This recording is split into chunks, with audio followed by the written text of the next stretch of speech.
Hello and welcome to Friday in October. I'm Welcome. Michael Haley Goldman. I am the Executive Director of New Hampshire Humanities, and I'm really excited to be with you tonight, along with Professor Robert Goodby. This is the Humanities to Go Online program for the month of October. We will be coming back with more in November, so we hope you'll join us for that. But without further ado, I want to introduce Professor Robert Goodby, who is a professor of anthropology at Franklin Pierce University in Rindge. He holds a PhD in anthropology from Brown University and has spent the last 30 years studying Native American archaeological sites in New England.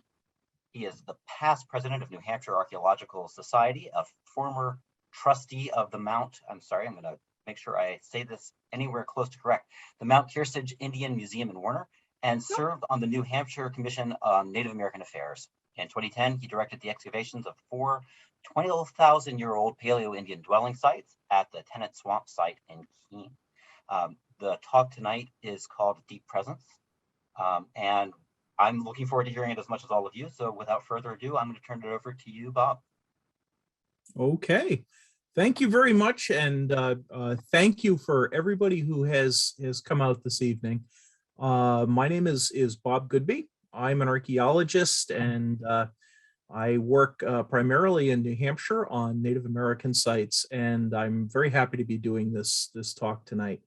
The talk is going to have a couple of parts to it. I'm really focusing on sort of introducing the book that has just been released from the publisher called A Deep Presence, and it's in part a summary of the last 22 years of work I've done in the Monadnock region of southwestern New Hampshire. It's been a very interesting project writing the book, and so I'm going to talk about how the book came to be, what kind of book it is, and then look at the different chapters of the book. But as I look at those chapters, each one of those is going to provide a doorway into some aspect of the Native American past here in New Hampshire, and then sort of bring it around to what I think is a hopeful and optimistic conclusion here. So I have been doing this for a long time. I fell in love with archaeology when I was an undergraduate at the University of New Hampshire, and I first fell in love with the discipline of anthropology, and in the United States, archaeology is embedded within that discipline. And of the different parts of anthropology, archaeology I didn't quite grab me as I was studying it in the classroom. But the summer of my sophomore year, I had an opportunity to work on a Native American site in New Hampshire, up by Lake Winnipesaukee. And I was troweling away, and I found a stone spear point. And the director came over, and she could tell from the style that it was about 7,000 years old.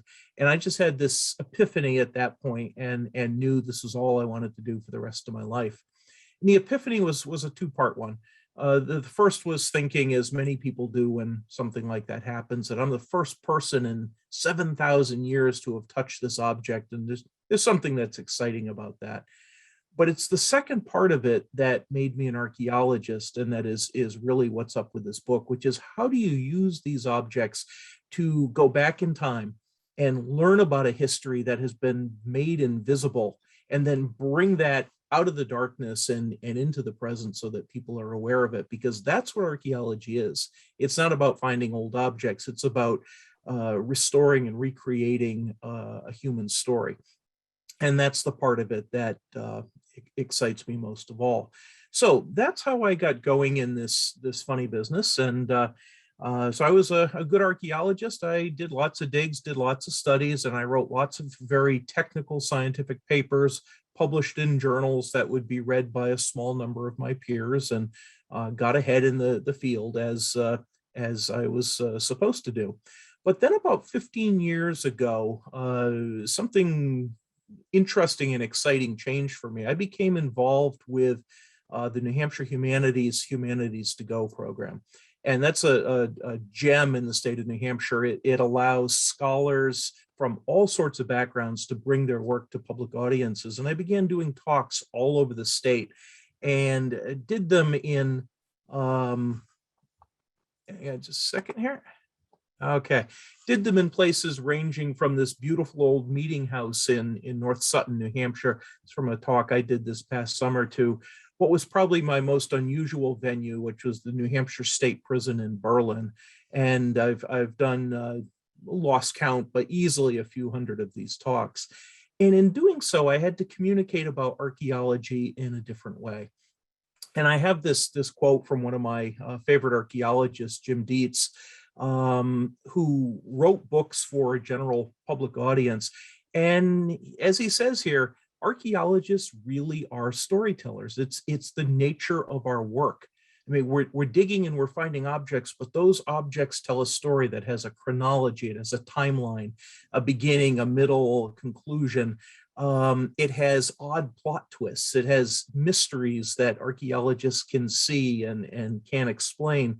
And if you deliver it in the right way, it's incredibly engaging. And so having the opportunity to speak to these audiences, I had a tremendous amount of fun.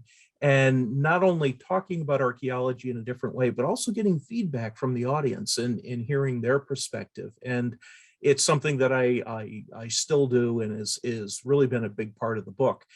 And I do two talks for New Hampshire Humanities. One is digging into Native history in New Hampshire, which is sort of a general overview. And then the second really focuses on what's probably the best site I'll ever work on, the site we found before the construction of the new middle school in Keene, New Hampshire. And that one's called 12,000 Years Ago in the Granite State. And both of those talks are in this book very prominently. But it's also allowed me to bring in all sorts of other things that I've never had room to talk about or include. And in the writing of the book, that was a learning experience. I began to see patterns and things that I hadn't seen when everything was broken up into different talks or different projects. And so it was a really neat experience. This is not a typically scientific book. I present a lot of scientific information, but it's written for the most part in the first person. And as I was writing it, I realized that I was telling stories, and one story was the story of the Abenaki, the native people of New Hampshire. And in New Hampshire, we are in the heart of Indakina, the traditional homeland of the Abenaki people. But as I was telling that story in a first person voice, I also realized I was telling my story, sort of a memoir of how I got into this strange field and the way I got excited about it, and stories about how individual sites were discovered and how we put the pieces together to learn what was up with them. And a lot of what's in the book, the story involves my students at Franklin Pierce University, who you can see in these pictures. I have been teaching at Franklin Pierce for 22 years now. It is a small school that traditionally has been centered on the liberal arts. And so in the teaching of archaeology, I didn't have to be in a big auditorium as a distant figure on a stage. I had small groups of students, and I was able to, as part of teaching them, to take them out in their freshman year and have them work on sites and give them the chance that I had when I first discovered this field, and see if this was something that would really engage them. So most of what's in this book, it's either work my students have done or in some way work my students were involved in. Okay. And then as I was doing all this and being a good archaeologist and writing my scientific papers, my wife kept telling me, you should write a book, you should write a book. And this past year, the combination of having a sabbatical at Franklin Pierce and also the general lockdown from COVID, this was the perfect opportunity to do that. But when I sat down to think about it, I really didn't have much interest in writing a highly technical book that was going to be read by 10 of my colleagues. And what I really wanted to do was write a book in the vein of the talks that I did for New Hampshire Humanities. And so that's what I did. And I first started by looking at my wife, who's an English professor, and saying, what do I do? And she said, very patiently, she said, what you need is a scaffold. And that's what writers call it when you first begin a book project. And in Keene, we've had this wonderful project called the Wall Dogs project, where beautiful murals have been painted on old buildings downtown. This one focusing on the Abenaki. And so there we have it, a scaffold as the Abenaki mural is going up. And so I sat down with a legal pad and sketched out a table of contents. And the final table of contents in the book looks a heck of a lot like that legal pad did. And so that part was easy. I knew the pieces I wanted to talk about. I knew how I wanted to talk about them. And then I just started to write. And that process was pretty easy too. And so within 2.5, 3 months, I had a manuscript, and things were in good shape. Turns out that was the easy part. Okay, not having published a book before, I only had sort of a vague understanding of the modern publishing landscape, and it turns out that landscape has changed an awful lot in the last 20 years or so, with the rise of the internet and virtual competition for people's reading time. Publishers are selling fewer books, and there are fewer bookstores. And one of the consequences of that is that publishers are very reluctant to publish books sort of on spec from authors who do not have an established track record of being commercially successful. And so what many publishers require these days is what's called subvention, which means that once the publisher has looked at the manuscript and decided it's worthy of publication, the author has to find financial backing for the project so that the publisher doesn't assume the risk. And I was like, oh, how am I going to do this? I ruled out bake sales, and some of my more tech savvy friends said, well, you should do a GoFundMe campaign. And as someone who still uses a track phone, I didn't think that was a very good idea. And then I thought to myself that in the 20 years I'd been working in the Monadnock region, I had worked with some outstanding nonprofit organizations. And so I approached two of them, the Harris Center and the Historical Society of Cheshire County, gave them a copy of the manuscript and asked for their support. And in a little while, both organizations were on board. And so I was very pleased by that, and we were on the way. I also got some assistance from Franklin Pierce University. And with that in place, I could now go looking for a publisher. And one of the first places I went was a local New Hampshire publisher, Peter E. Randall Publisher out of Portsmouth, New Hampshire. And I knew of them because one of the things they specialize in are books on local history. And I had actually published a chapter in one of these books that was done, oh goodness, more than 20 years ago. And so when I approached them, they looked at the manuscript and they were also excited. And so everything had sort of come together.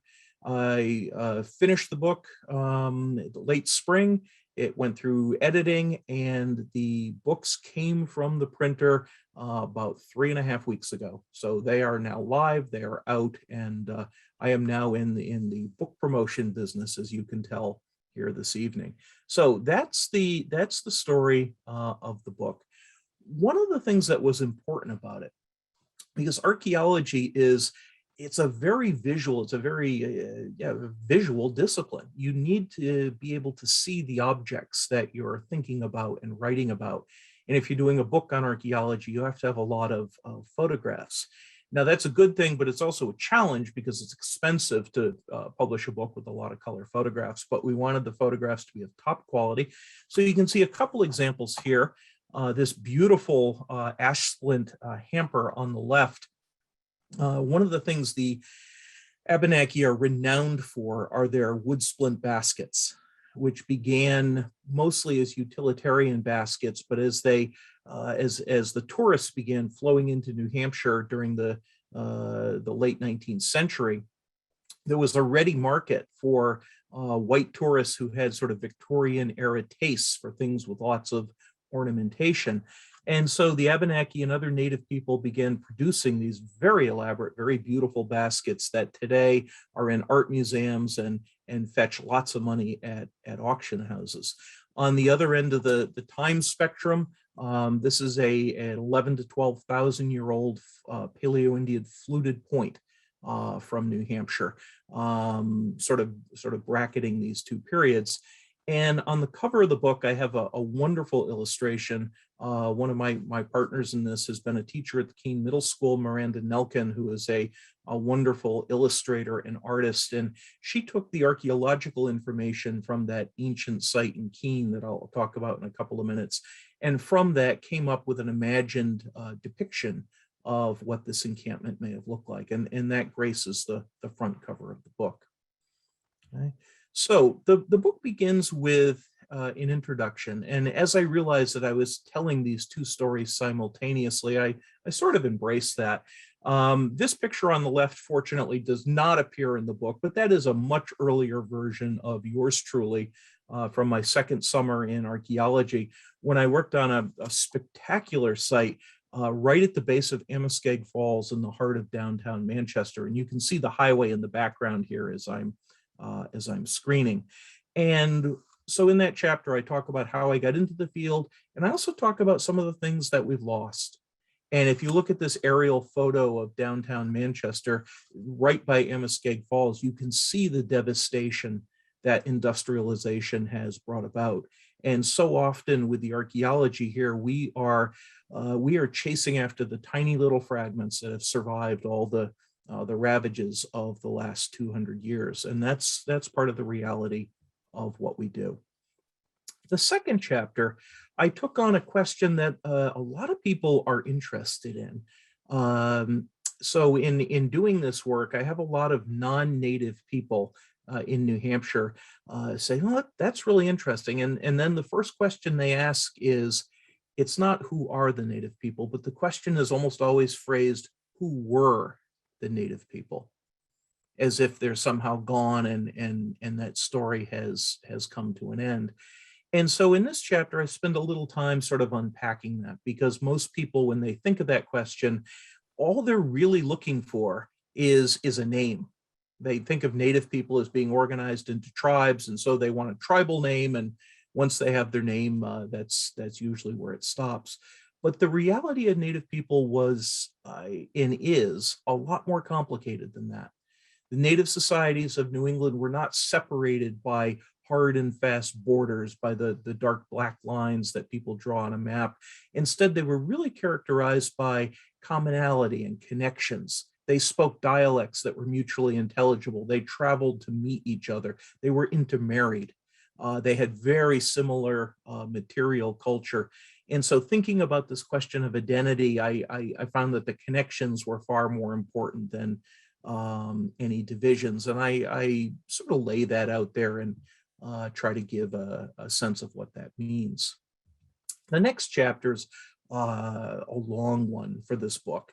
And this is where I really dive into the evidence that we're finding.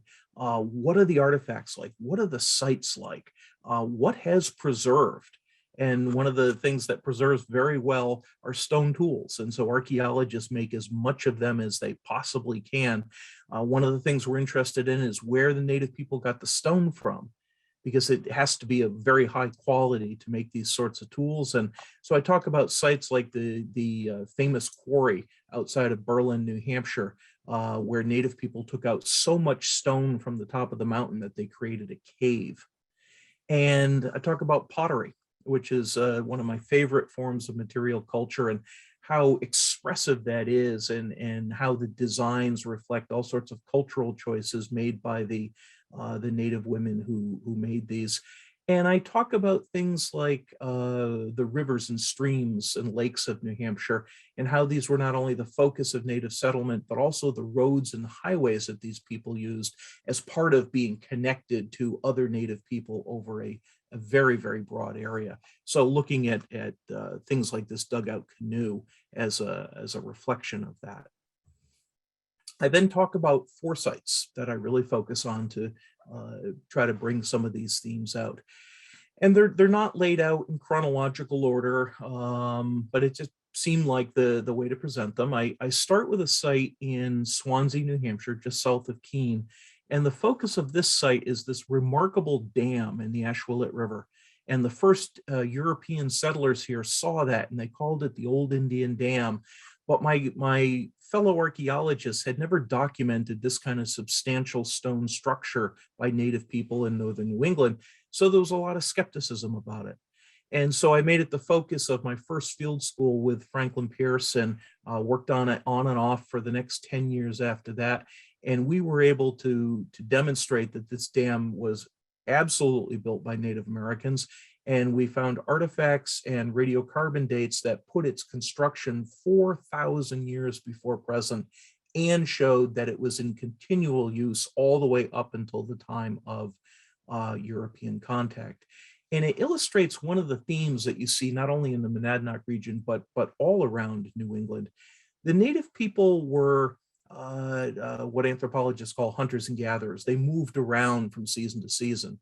And so the English came here and they said, they don't really live here. They just wander around. They're just nomadic. But they were not nomadic because they would return to the same places year after year, generation after generation, so that in areas like Swansea, New Hampshire, there's 12,000 years of continuous native presence there, 400 generations.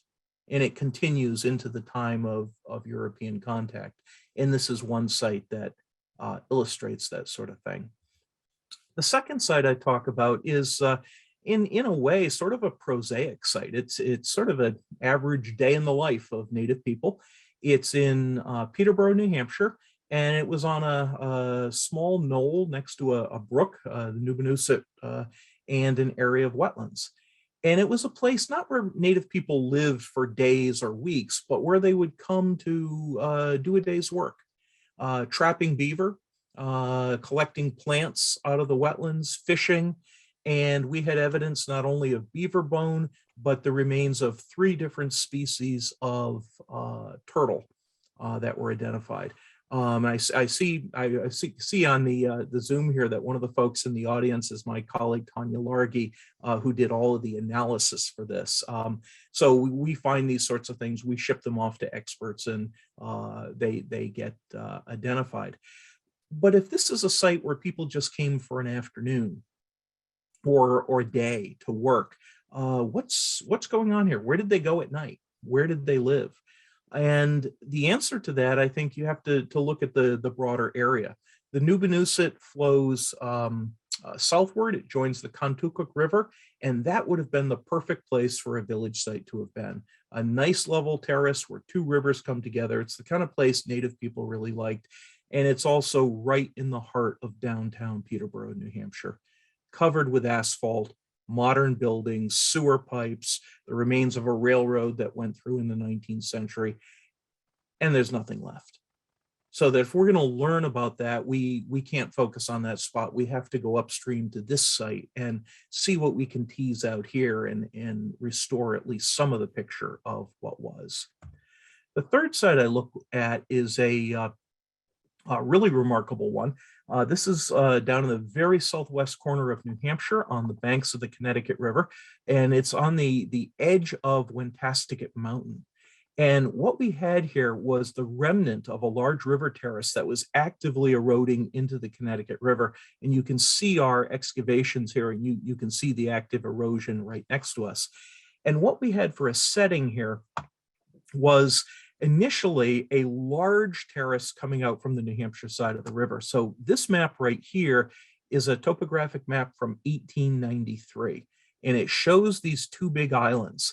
The geology says that the soil on these islands is identical to the soil on the New Hampshire side, but different from the soil on the Vermont side. So these were initially part of New Hampshire coming out from the base of Wentastic Mountain like that. By the time you get up to this modern topographic map, almost all those islands are gone. Just natural erosion and the construction of the Vernon Dam a couple miles downstream. Probably the 1938 hurricane didn't help a whole lot. And all of that, just about all of that is gone, except for this tiny little strip of terrace that's clinging onto the side of the mountain.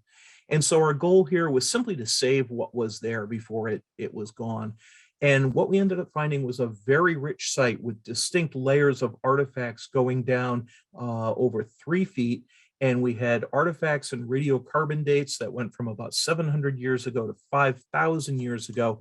And then these intriguing little vertebra that in the hands of the right people were identified as snake vertebra, the majority of which were coming from the timber rattlesnake. And to this day, the top of Wentastic Mountain is one of the last refuges of the eastern timber rattlesnake in New Hampshire. And we have evidence here that Native people were using these continuously for 5,000 years because these bones are found all the way down through every layer of the site. And then we get to ask questions that are important to ask but hard to answer. Was this just food? There's a lot of evidence that rattlesnakes were sacred to Native people. Okay, could it have been both? How do you make that sort of distinction? And the final site I look at is the one in Keene that I mentioned. And like I said, this is probably the site of a lifetime for me. It's discovered before the construction of the new middle school. And what we found were 4 clusters of artifacts. And after careful excavation and mapping, these clusters turned out to be oval in shape. And what they were the sites where 4 different tents had been set up during the Paleoindian period, the very first period of human occupation here. And so people erected a tent, and it was very similar, I think, to this tent built by Inuit people in northern Canada about 100 years ago. There was a small fire in the middle, and we found small fragments of burned bone where that fire should have been. And then around the fire, there's a work area where people are making tools and preparing food and things of that sort. And we had this dense cluster of artifacts. And then people would sleep up against the wall of the tent. And we had the entire layout of these 4 different times on a site with a radiocarbon date of 12,600 years before present, as close as you are going to come to seeing the very first human beings to come into New England. So a remarkable chance to travel that far back in time. And with these maps, almost walk into somebody's house and ask all kinds of nosy questions about what they did and where they did it and how their houses differed from their neighbors. It was just a remarkable opportunity. So I talked quite a bit about that site. The book has a conclusion, 2 pages long, so I'll just tell you it has a conclusion and focus on the chapter that comes before it, because too many archaeologists sort of stop their work with the arrival of the Europeans. And too many people who are not native have this idea that the Abenaki or other native people in New England are gone, extinct, and part of the past. But the reality is much more interesting and much more complicated. And so I wanted to address that at the end of the book. The Abenaki, like most native people, have a very challenging time in the 17th and 18th century. They're devastated by diseases. They're caught up in wars between the French and the English, and it's a period of tremendous violence and population loss and loss of culture to some extent. It's a very, very difficult time. And those difficulties continue all the way into the 20th century. The Abenaki begin to keep a very low profile, so it's very easy not to see them in New Hampshire. Some of them moved to Quebec to live with their French allies. Others just keep out of sight and keep the fact that they're Indian very well hidden. But in the Keene area, there's a remarkable story from the end of the 19th century. A family of Abenaki Indians from living in the village of Monadnock in Quebec decides to move. They get in a canoe and come down the Connecticut River and end up settling in Keene. And that back and forth between New Hampshire and Quebec is something that has gone on for centuries. It was the Seacoast family, Israel Seacoast and his wife Mary. They settle in Keene and they raise a family of 12 children. And in this beautiful picture, this is their youngest child, their youngest daughter, Elizabeth Seacoast. This is her high school graduation photo. And Israel made a living in Keene making and selling baskets. It's a very traditional Abenaki task. And the entire family was known as Keene's Indians and were very popular and embraced by the community. But even here, you see this specter of making Native history invisible come in. One of the documents I include is a copy of Elizabeth's birth certificate from 1897, which is a remarkable document. It's a typical birth certificate. And at the top, it identifies her father, Israel, and it gives his color as Indian, color meaning race. It identifies her mother, Mary Watso Seacoast, and gives her color as Indian. And yet Elizabeth's color is given as white. So how does that happen? Well, the family story is that because the Seacoastes were so well liked and so popular, the people at the hospital assumed they were doing them a favor by removing Elizabeth's Indian identity. So all the way up to the 20th century, this sort of thing continues. And it's a tough story. but the last 30 years has seen a renaissance of Abenaki culture as the Abenaki themselves have revitalized their language, have come out of the shadows, become politically active, and it is we're moving in a very positive direction. So my final photo in the book is of my friend Sherry Gould, who's a master Abenaki basket maker, and it's Sherry teaching this craft and keeping it alive. And I think that's an important lesson that comes out of all of this. So that is the book. I had a lot of help from a lot of people to put it all together, and I'm not going to spend all the time it would take to read everybody's names here, but it's colleagues, it's students, it's people in the community, it's museums who all contributed to this. So as I said, the book is out, and you can get it in a number of places, and it has so far been very well received. We've actually sold a surprising number of copies, and just yesterday made the decision already to go to a second printing. So things are moving in a very positive direction. And so that's my formal presentation, and I'd be happy to take any questions that we have. Michael's going to be doing the moderating, and so yeah, I'd be very interested to see what you have to say. Thanks, Bob. And yeah, I think it's really important to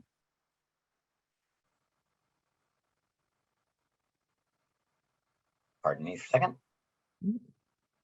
It's very important for me to kind of encourage people to go ahead and either raise your hands or to put some notes in the chat, and I can read off your questions if you would prefer that. I have a lot of questions. I think you've kind of given us enough of an outline that there are all kinds of intriguing kind of details that you've kind of alluded to that I'd love to hear more details on. So just to kind of, while people are making sure that you find how to actually raise your hand if you want to do that, or find the chat, that's going to be on your bottom bar. If you scroll down to the bottom of your screen, you should be able to see a chat feature or a reactions feature, which will allow you to raise your hands. So please start looking for those. But I'm going to go ahead and kick us off with a question.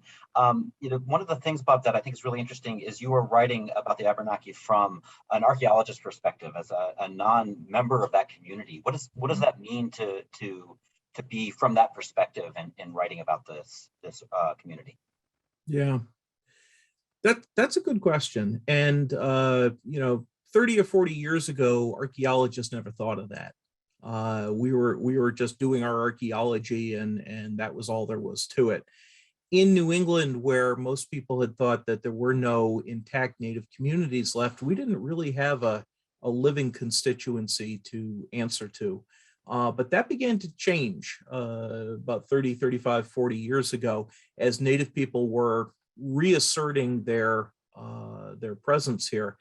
And one of the things they were concerned with was how their culture and how their history was being depicted, especially since so much of what appeared in books and in libraries was in no way controlled by them. So that is an issue. Now, I have, for the past 25 years, worked very closely with Native people on a number of things. I've helped with the repatriation or return of ancestral remains for reburial. I've worked on them with museum exhibits, and served on the New Hampshire Commission on Native Affairs and things of that sort.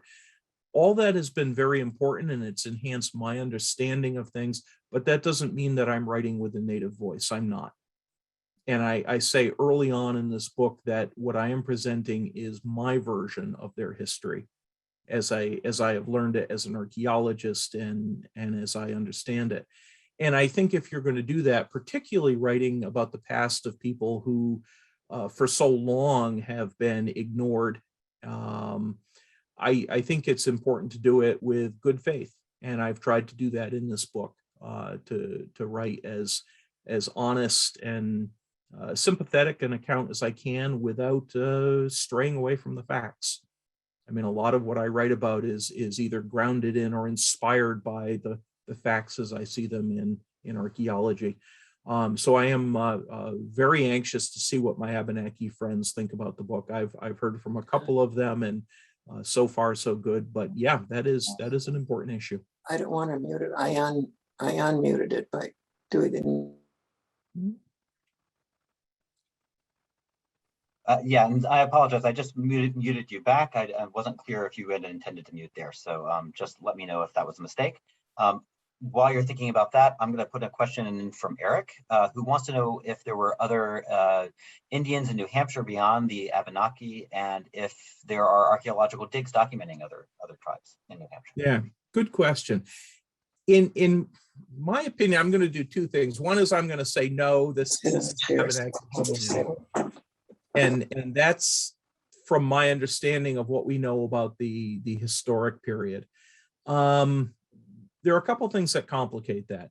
If you go back 5,000 years ago, or 8,000 years ago, I think in a general sense, those people were the ancestors of the Abenaki, because I see no evidence that the region was ever abandoned. I don't see any evidence of an invasion from outside. What I see is a lot of continuity. But that doesn't mean that 8,000 years ago, people were speaking the same Abenaki language that was spoken in the 1600s when Europeans arrived. And it doesn't mean that the culture of these people was the same as it was in the 1600s. Human beings change, their cultures change, and it doesn't matter who they are. So taking the term Abenaki as we've learned it in the last few centuries and putting it on people from 8,000 years ago, there's more to it than that. But I definitely do think there's that ancestral connection there. There are some archaeologists, as far as other tribes in New Hampshire, the only real argument that's been made about that is there is some pottery from northern New Hampshire that is similar to pottery being made by Iroquoian-speaking people up in the St. Lawrence drainage. And some archaeologists have suggested, oh, maybe the St. Lawrence Iroquois were down here. I have for 30 years been skeptical about how you can read ethnicity from pottery in this part of the world. That was actually what I did my doctoral dissertation on. So I'm skeptical about that argument. And for the most part, this is the Abenaki homeland. So there's another interesting question from David, who is asking, it is actually kind of one of the bigger questions in terms of when people came to the North American area. So the question is, have you noticed a change in public awareness of when humans first arrived in what is now the west coast of the US? And do you have ideas about how long it took for them to come east to the Keene area? Yeah, boy. That used to be such a simple question to answer when I first got into this field. And my first 7 or 8 years of teaching, I gave my students a very simple story about when the first people came here that I now know is wrong. The old idea was you had a single migration over the Bering Land Strait, maybe 13,000 years ago, the Bering Land Bridge, forgive me. And then people sort of spread down into the Americas. And so the people in New Hampshire are part of that migration. That story held up until the late 1980s, early 1990s. And they were finding sites in South America that were earlier than the supposed entry of people over the land bridge. And so that doesn't work anymore. And that is now in North American archaeology a wide open question.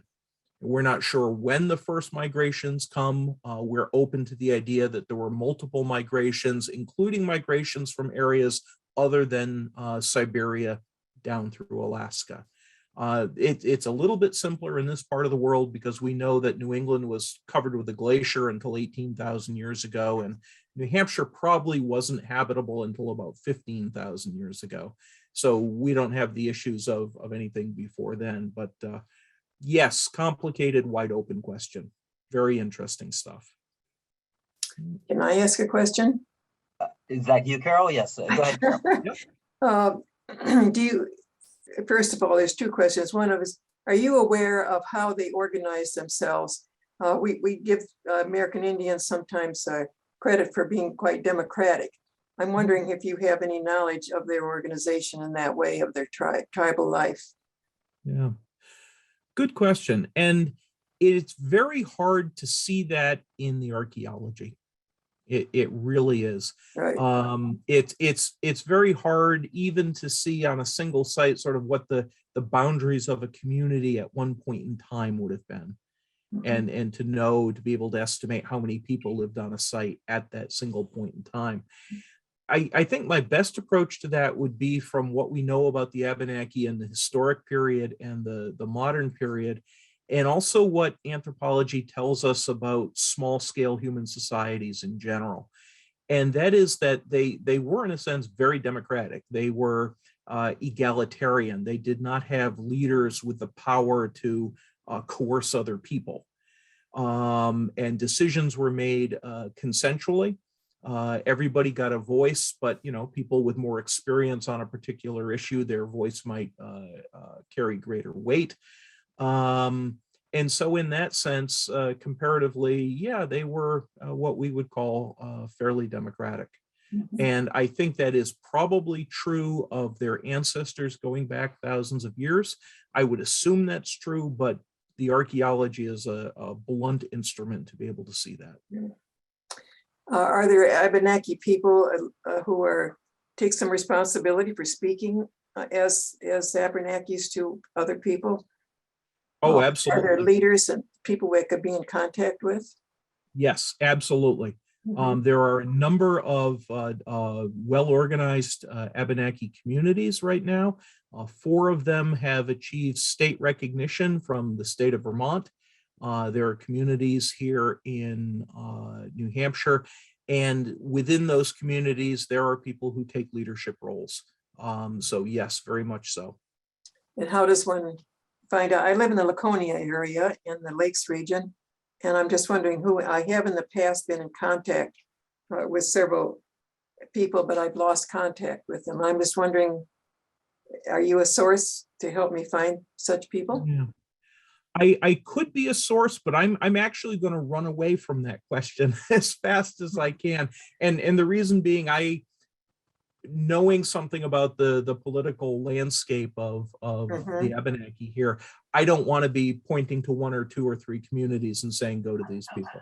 Okay, I Uh, understand that. I'm going to punt on that one, but I would say if you want to contact Abenaki organizations, Abenaki leaders, you could do that either through the New Hampshire Commission on Native American Affairs. They would be able to help you. And also the Mount Kearsarge Indian Museum has become a real cultural center for Abenaki people. Oh, yes, Uh, I've been there. Yes. yes, and they would be able to put you in touch with people in the community as well. Right. Mhm. Thank you. And while you're talking about the community, one of the questions farther down kind of fits into this is how large is the Abenaki community today in New Hampshire? Yeah. I would be hard pressed to put an exact number on it. But I'm guessing there are many hundreds, probably a few thousand people who very much identify as being Abenaki. They are not in one single group or organization. Some of them belong to some of these smaller, loosely organized groups. Some of them are just individual people out there on the landscape. But that number is growing. And one of the reasons it's growing is one of the ways the Abenaki survived all the horrible persecution and discrimination they experienced was by hiding the fact, it's very painful, but hiding the fact that they were native from their own children. And so I've worked with a lot of Abenaki people who didn't find out that they had native ancestry until they were in their 30s or 40s. And then they have to do the work of saying, okay, now, so what does that mean to me? How do I reconnect that? How do I sort of rebuild that? And as we have made more of an opening for Native people, and there's been more support and acceptance, that number is growing rapidly. So. Another question is from Kate, and she was asking about whether your archaeological digs discovered seeds or objects that identified native foodways. Yeah, good question. One of the problems we have here is our preservation tends to be pretty poor. Our soils are typically shallow, and they're also very acidic, so a lot of organic things don't survive well here. There are some exceptions to that if plant materials have been in a fire and they've been carbonized. They can survive and they still retain enough shape so that in the hands of an expert, they can identify what kinds of seeds they are. And it's not uncommon to find nuts in archaeological sites. And this was an important food source, and butternuts, hickory nuts, acorns, et cetera, et cetera. So we do have some insight into that. There are also smaller seeds like Keene that have been recovered. But these were important foods, but they're a little harder to see than, say, things like deer that have very large and very recognizable bones that might survive. Next question I've got is from Gary, who wanted to know if you've been involved in any digs on the Seacoast. Yeah, I have done some work on the Seacoast, and actually my I was an undergraduate at the University of New Hampshire, so I was in Durham, so I was pretty close to the Seacoast. And the archaeology lab at UNH when I was there was chock full of artifacts that had been excavated before the construction of the Seabrook nuclear power plant. And the entire Hampton estuary in that region is an incredibly rich archaeological area. And there are sites going back thousands of years. But as sea level has risen, not only in recent years, but over the last 5,000 or 6,000 years, a lot of those sites that were once on dry land are now sort of incorporated into the salt marsh. That makes them hard to excavate, but also it makes things preserve better than they might in other sorts of environments.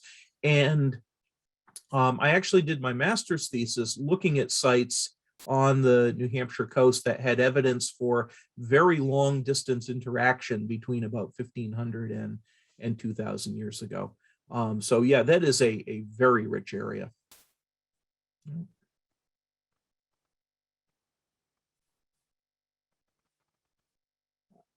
I think you're muted. Yeah. Yeah, that's I'm trying to keep the dog still at the same time and miss the button. Sorry about that.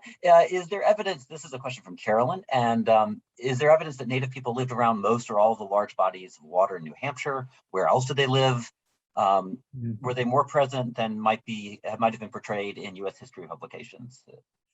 I think they were definitely more present. And I think it's very easy to underestimate the number of people who were here, just as it's easy to underestimate that they were here at all. And as far as we understand it, the waterways really were the focus. And that makes sense in a lot of ways. I mean, people need fresh water. There's a lot of food in lakes and rivers and things of that sort. And excuse me, the rivers and streams were also their highways. It was how they traveled. And so disproportionately, that's where we find their sites. Now that becomes a little bit of a problem for archaeologists, because since we almost always find sites when we're digging next to major rivers or waterfalls, if someone asks us, well, what about this area up in the uplands that's typical New Hampshire rocky upland terrain? And we'll say, oh, well, we don't really think the Native people were there, so it's not worth doing any work. And it becomes a self-fulfilling prophecy. In reality, we don't have a great understanding of how Native people use those upland locations because so much of what we've done has focused on the rivers and lakes. There's a question from David about the old canoe found in Laurel Lake, and Yes. How old was it? And are there similar vessels to be found? Yes. How old would they have been? Okay. Yeah, good question.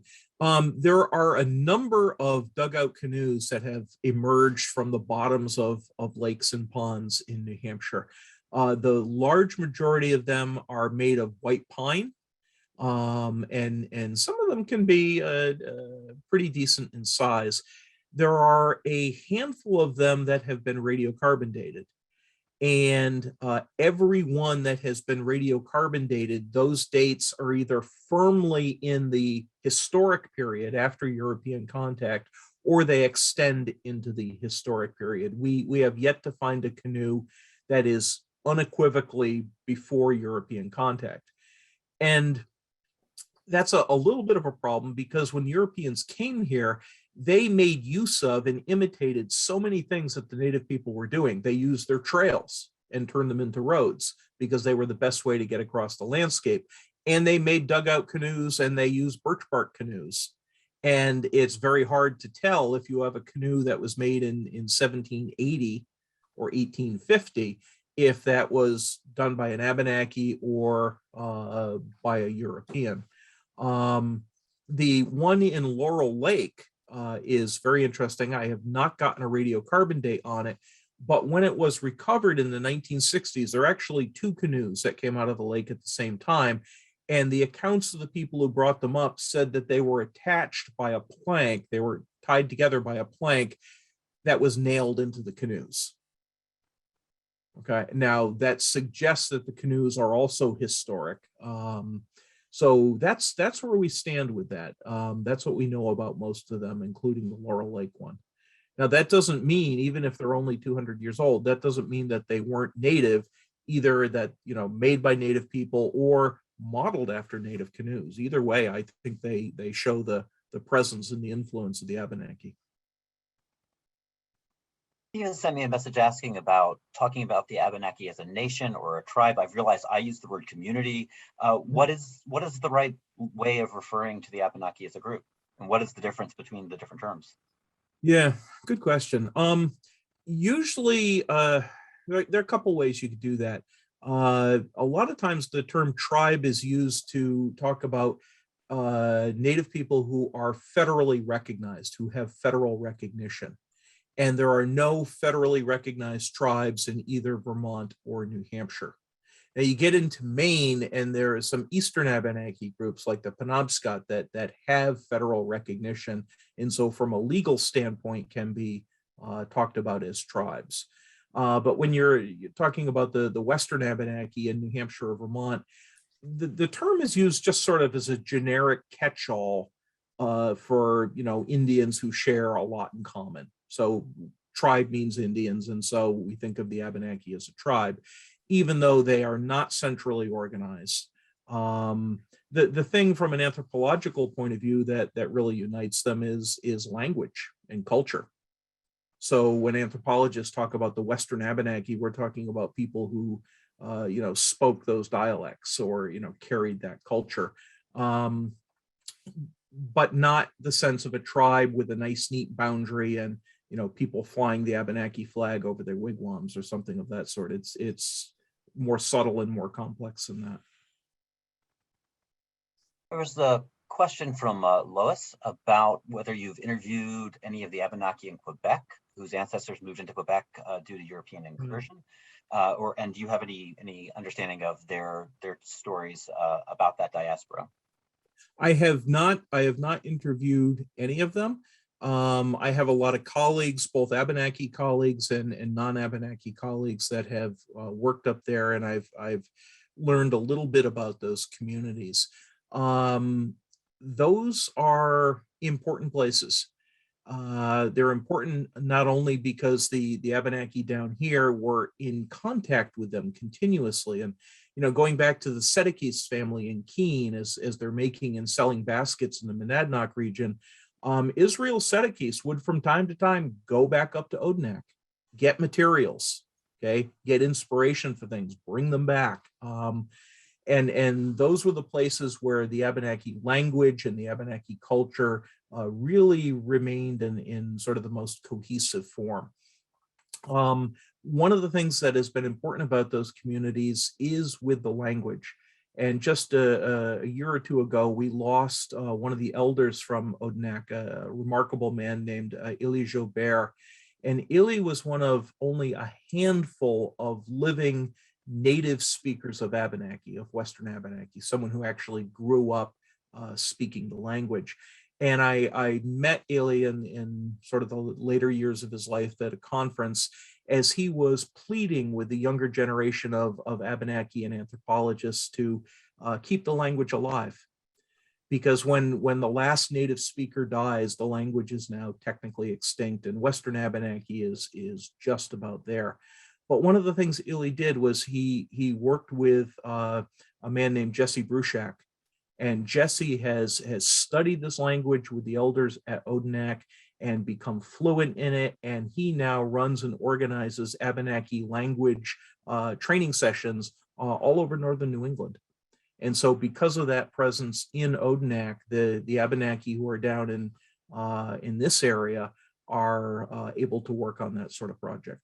So I'll try to get in one more question before we close up for tonight. There's a question from Barb about whether there have been burial grounds that have been found, and if not, why not, or have they been found? Yeah, wow. That's quite a question to end on. The answer is yes. We have found both burial grounds with multiple burials, and we found places where individual people are buried. That's something I talk about in the book. That was an important part of my developing as an archaeologist, and really coming to grips with the fact that I was not only studying objects in the soil, but I was dealing with a community of people who still had a strong interest in that.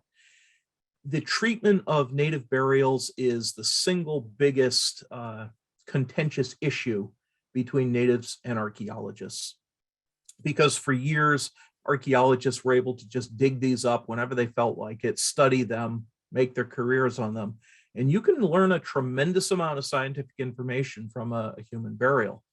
But to the Abenaki, like most people, having someone from a conquering culture dig up their ancestors is an act of desecration. And in the last 30 years, there has been a growing dialogue between archaeologists and Native people, really brought about in large part by the passage of the Native American Graves Protection and Repatriation Act in 1990, which required us to work with Native people to return things that had been dug up in the past, and also to consult on things that emerged in the present. So these days, whenever I start a project, I hope and pray that I do not find any human remains. And if I do, there's a process in place where the state archaeologist is notified, and immediate consultations begin with people in the Abenaki community. And I have worked on a handful of sites where that has been an issue. I've also been honored to be included in the reburial of a number of Abenaki remains in different places in New Hampshire. And I write about that in the book. All right, thank you. Big thank you and applause, if you can do it silently from your own places, for Professor Robert Goodby. Thank you so much for being with us tonight. And all of this, there's so much more. I think there are a lot of questions out there we're not going to get to tonight, but so much. Thanks so much for being here. We do invite you to go to our website, nhhumanities.org, and you can find out about other projects that are coming up, other talks, sign up for the newsletter Human Ties, and learn about everything else that we're doing.